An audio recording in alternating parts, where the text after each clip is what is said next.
নমস্কার বন্ধুরা, কেমন আছেন সবাই? মিহিস ব্লগে আপনাদের সবাইকে স্বাগতম। তো আজকের সকালে শুরু হয়ে গেল আমার কর্মব্যস্ততা। এখন আমার মিহিটাকে রেখে স্কুলে চলে যেতে হবে। ঘরের ভিতরটা অনেক অন্ধকার, ভিডিও তেমন ভালো আসবে না। তো আজ মিহির অনেক বানা ধরছে ওকে জানি স্কুলে নিয়ে যাই, এজন্য। কিন্তু স্কুলে তো নিয়ে যাওয়া যাবে না, কারণ হচ্ছে হঠাৎ করে বৃষ্টি এসে পড়ে। তো এজন্য আজকে মোবাইলটা ওকে দিয়ে চলে যাব।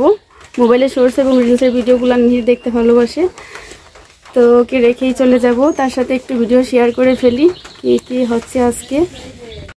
তো এদিকটাতে মা রান্না বসিয়ে দিয়েছেন, আর মিহিরের জন্য একটা ডিম সিদ্ধ দেওয়া হচ্ছে। আমি তো খেয়ে ফেলেছি, যা ছিল তাই।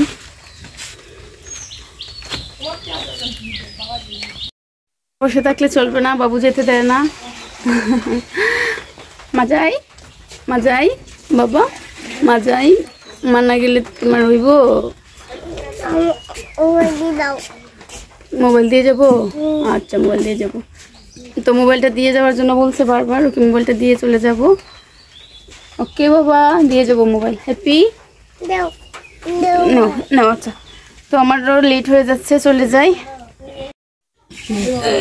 এদিকে বাবাও চলে যাবেন বাজারে চাটনি পাতা রাত্রি নিয়ে। তো কিছু আটি হয়তো রাত্রে বাঁধা হয় না, এগুলো বাঁধার জন্য বাবা এখন বসে গেছেন। আর এদিকে অন্তু, এই যেটা আমাদের গাছের কাঁঠাল, মিহিরকে কাঁঠালটা বারবার দেখাচ্ছিল। আসলে মিহির এখনও কাঁঠাল খেতে শিখে নাই।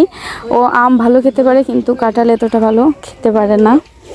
তো গতকালকে রাত্রেও আমি ওকে দিয়েছিলাম কাঁঠাল খাওয়ার জন্য, বাট ও খেতে পারে না। তো মামা ভাগিনা এরকম করতেই থাকুক নাকি। তো আমার তো আজকে মোবাইলটা রেখে বন্ধুরা স্কুল থেকে বাড়িতে চলে আসলাম। তো আসার পরে দেখলাম অবি এবং বুড়ি, আমাদের ছোট্ট পুস্কু বুড়ি, অবিদের দোকান থেকে কি যেন নিবে, তার জন্য অবিকে টাকা দিয়ে আবার টাকাটা ও নিয়ে নিচ্ছিল। এরকমই দুষ্টুমি চলে আর কি ভাই বোনদের সবসময়। তো এই দোকানটা দেওয়ার কারণে আমার ভাইদের একটু হাত খরচের বাউটা ব্যবস্থাটা হলো আর কি। সবাই ওদের জন্য আশীর্বাদ করবেন। ছোটোবেলা থেকে আসলে কখনো বুঝি নেই যে খাতা কলম কেনার জন্য টাকা জোগাড় করতে হবে। বাবা A to Z বহন করেছিলেন, কিন্তু আমার 3 নম্বর কাকু, ওনার অর্থনৈতিক অবস্থা এতটাই খারাপ যে কিছুদিন ধরে ওনার কাজটাও নাই, প্রায় 1.5 মাস ধরে বাড়িতে বসে আছেন। তো ওদের ঘরের ভিতরে দোকানটা থাকার কারণে ওদের খাতা কলমের অন্তত ভগবান আশীর্বাদে কোনো অভাব হবে না, কেনার টাকাটা জোগাড় হয়ে। অন্তু স্কুল থেকে চলে আসলো, আর এখানে কাকিমণি গুড় কাটছেন, আমের আচার দেওয়া হবে। তো এটা হচ্ছে বেলি গুড়, আমের আচারে এটা ব্যবহার করা হবে। আর এদিকে এটা হচ্ছে গিয়ে আমের গুদা করে রাখা হয়েছে। বৌমনি পরম যত্নে এগুলোকে নাড়াচাড়া করছেন।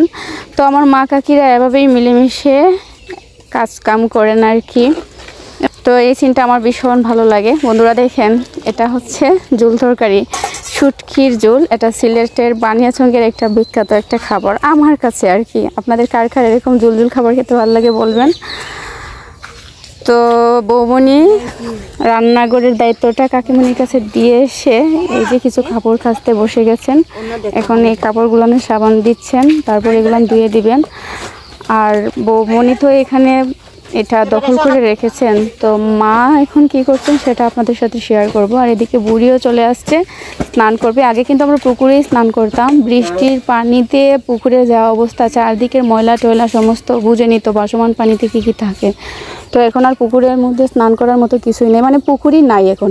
এই যে দেখেন বন্ধুরা, বানিয়াচঙ্গের বিখ্যাত কচুর মোড়া, এটা আমার ভীষণ ফেভারিট খাবার। আপনাদের কার কার ভালো লাগে বলবেন।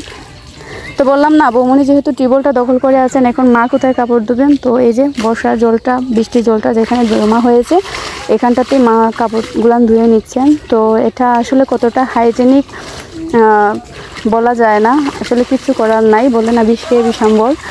তো জীবাণুতে জীবাণু কাটে। গ্রামের মানুষ আমরা, আমাদের কাছে সব কিছু সহনশীল হয়ে যায়। তো হয়তো শহরের বা টাউন এলাকার কেউ আসলে পরে এখানে কিছু একটা করলে হয়তো আপনাদের দেখবেন যে ফুড পয়জনিং হয়ে গেছে বা যে কোনো একটা চর্মরোগের সৃষ্টি হয়ে গেছে, বাট এটা আমাদের শরীরের সাথে ব্যালেন্স হয়ে গেছে।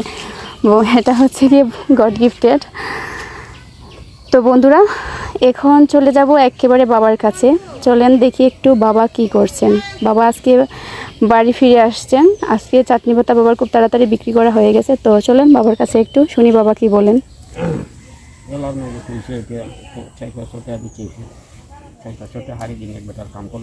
বাবা বাজারে বেঁচে এসে পাতা সবটি ভালো হয়েছে না বাবা বিক্রি? তোমার তোমরা গুরুত্বর বুঝতে আসছে তো অনেক ফায়দা হইতো। তোমরা তো মনে করো যে তোমার এমনি এমনি চলবে, এমনি এমনি চললে কেউ কোনো তোমার সাহায্য করবো। যার যে কর্ম করতে পারে যার যে কর্ম ছাড়া কোনো জগৎ কেউ তোমার কুস্তা দিত না, হইতো না। যে খবর নিয়ে আগুন মাসে যখন আমি বুঝে বুঝে রইলাম, হচ্ছে যা যুদ্ধ মাইরা গেছে হঠাৎ লাগে যা হয়ে গেছে। কৃষকের নাঙ্গলে রাত খায়, হাত খাইদের না যদি এক খাইতে লাগিয়ে যায় তো কৃষক মরে না, কৃষক বাচ্চা তাহে উপরে লাগবে। এটাই মই মুরব্বীর কথা, সঠিক কথা। লাঙ্গলের সাত খাইড এক খাইতে লাগবেই হয়, কৃষক মরতো না। তো বন্ধুরা শুনলেন আমার বাবার কথা, অস্পষ্ট হয়তো শোনা যাচ্ছে, কথাগুলো রেখে দিলাম আমার ইউটিউবের ভিডিওতে স্মৃতি হয়ে থাকুক বাবার দেওয়া উপদেশগুলান। বাবা উপদেশ দিচ্ছিলেন, মাঝে মাঝে বাবাকে কিছু জিজ্ঞাসা করলে এরকমভাবেই বলবেন। বাবার কাছে কর্মই হচ্ছে ধর্ম। বাবা শুরু থেকেই বলেন কর্ম না করলে কিছুই হবে না, কর্মে মানুষের ধর্ম। মানুষ তার জীবনে যা কিছু ভোগ করে থাকে সবই হচ্ছে কর্মের ফের। আমার বাবা ভীষণ কর্মে বিশ্বাসী, আর সেই বিশ্বাস থেকে একদম কাক ডাকা বুড়েই বাবার কর্মক্ষেত্রে শুরু হয়ে যায় আনাগোনা। তো আমার বাবার কর্মক্ষেত্রগুলান তো আপনারা দেখলেনই, এই যে ফসলি সবজির জমি ক্ষেত এগুলান। তো বন্ধুরা অবশেষে সবার কাছে আমার বাবার জন্য আশীর্বাদ চেয়ে, আমার বাচ্চার জন্য আশীর্বাদ চেয়ে এখানেই বিদায় নিচ্ছি। ভালো থাকেন সবাই।